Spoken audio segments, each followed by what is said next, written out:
Hello, friends. Today I am going to tell you a horror story based on a real-life incident.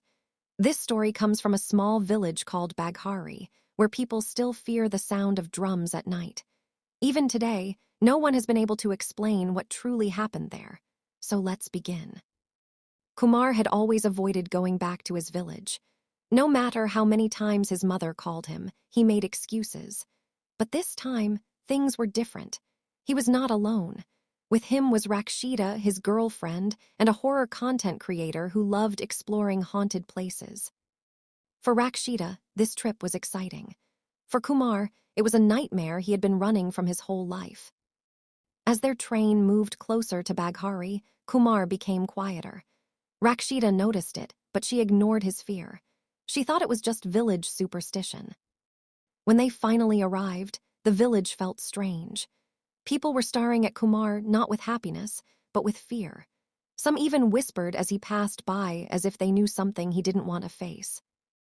That same night, while Kumar slept, his mother calmly quietly left the house and walked toward an old banyan tree at the edge of the village.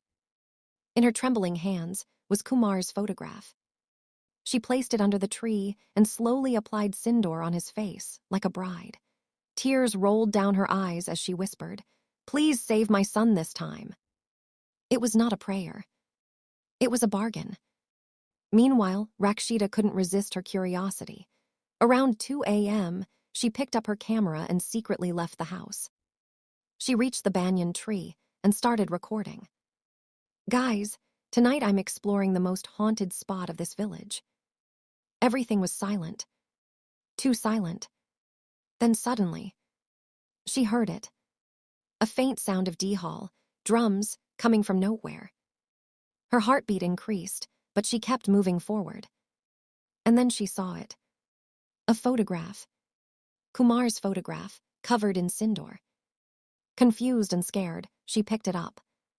At that exact moment, a voice came from behind her. "Wo tumhara nahi raha." She turned back. An old pandit was standing there. But something was wrong. His feet were not touching the ground. Rakshita froze. The pandit slowly moved closer and asked, "Did you take anything from here?"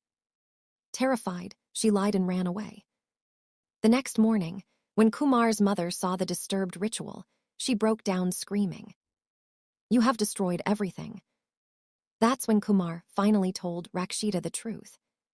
Years ago, there was a dancer in the village named Johnny. He was famous for Londa Nach, a traditional dance. But people never accepted him. They mocked him, humiliated him, and when he fell in love with a girl from the village, they couldn't tolerate it.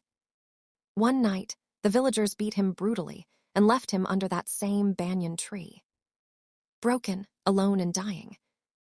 Johnny laughed and cursed the entire village. "Now every man will dance like me, forever." After that night, strange things began happening. Every year during Mahapuja, one man would disappear, and no one ever returned. Kumar's father was one of them. Rakshita was shaken, but she refused to believe it. She wanted proof. So that night, she convinced Kumar to go with her to Johnny's abandoned house. The house was completely dark. The air smelled rotten. As they stepped inside, the door shut behind them. They entered a small room, and what they saw made their blood run cold. Clothes.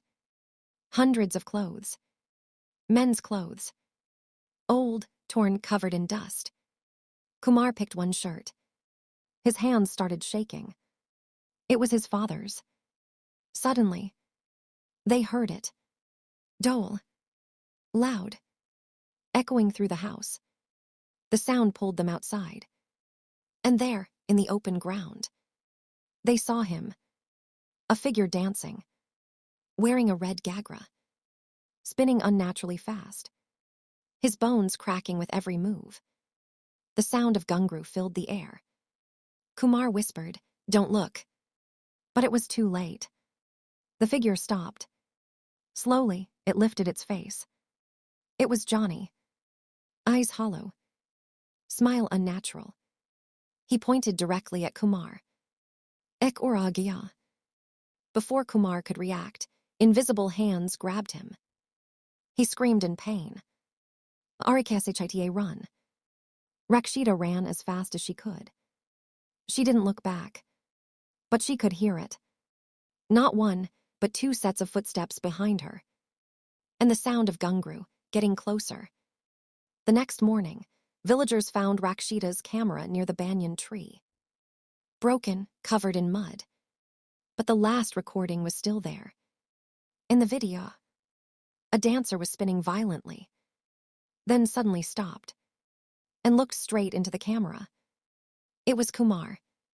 His eyes were empty, his face covered in sindoor.